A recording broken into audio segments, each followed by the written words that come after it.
I have used the Z9 for 10 months now, and I've gained a lot of experience. But this is not a video where I'm talking how great the Z9 is. It really is, but I'm not going to talk about that.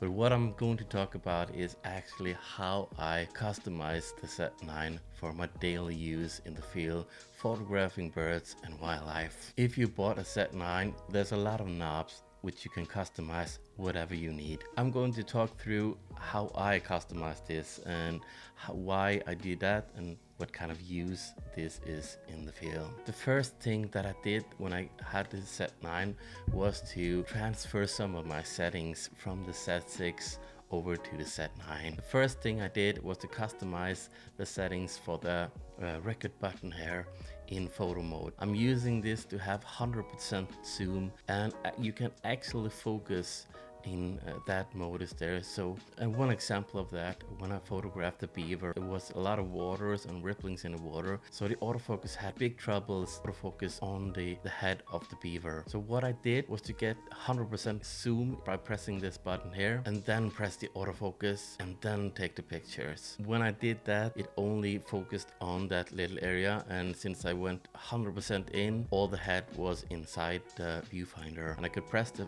autofocus and bam, there was the focus spot on the beaver head, and I could take the pictures. So that I did first. Second, I customized F2 button here to play button. Great thing about that is when I'm using large telephoto lens, I don't want to, when I'm hand holding it, I don't want to move my hand from the telephoto lens over here to get possibility to press that play button to review my images right away. Much easier when I hold the big lens here, and I could just press with one finger here to review it. So I did transfer that for the Z6 as well.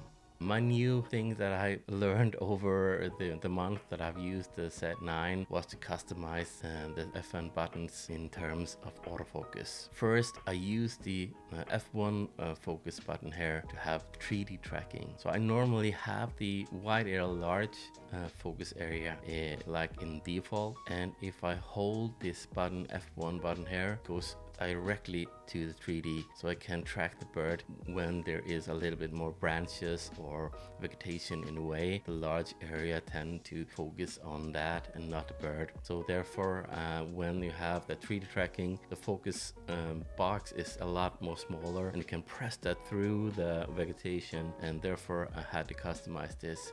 But it was a little bit of hassle to hold that in to have the 3D tracking. So I heard that you could customize this setting here to just press it once and it would hold and then back. So I searched around on YouTube, on the internet, everything. I couldn't find that. Luckily we had Robin Levine from the NPS Nikon to teach me that. And the last thing that I want to talk about that I haven't used before, but actually a friend of mine had an idea of using the joystick button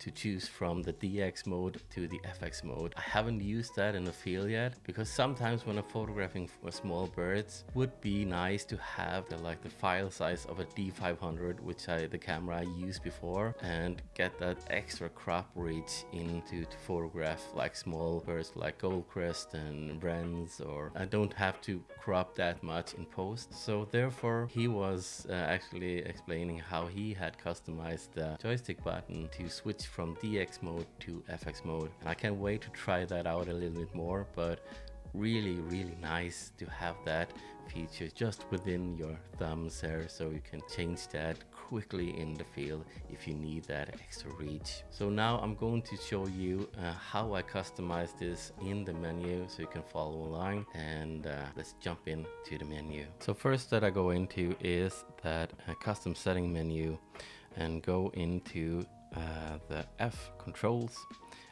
In this you can go to custom controls, shooting, and inside there you can see all the knobs that you customize whatever you want to. So first of all that I talk about was that record button, which I prefer to have the 100% zoom. And I go into the menu and I scroll down until I find the zoom on and off and press OK. And now you can see here I want to have the 1:1 100% magnification here. So So I press OK on that as well, and there you go.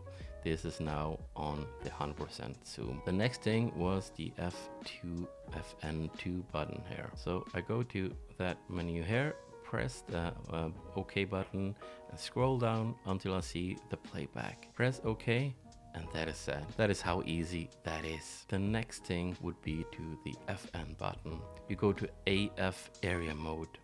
You can see here you can choose whatever you want of the focus mode here. I'm using the 3D tracking as I told you because I have the wide area large as default. I press the 3D tracking, but the thing is now with that mode there, don't hold, it will go back to the wide area large when I let go of the button. How you change that?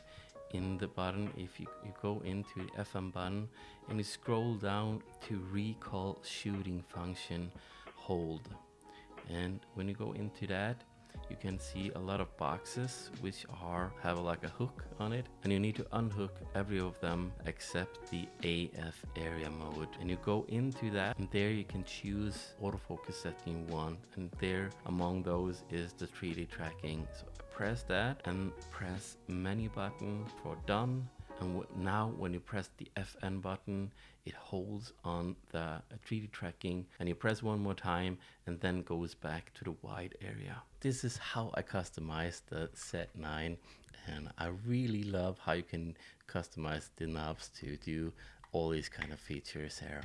Which I didn't have the possibility to do on the DSLR. I hope you enjoyed the video and got something out of it, but if you have some question, don't hesitate to leave a comment down below and I will try to answer it. And I will see you in the next video. Bye.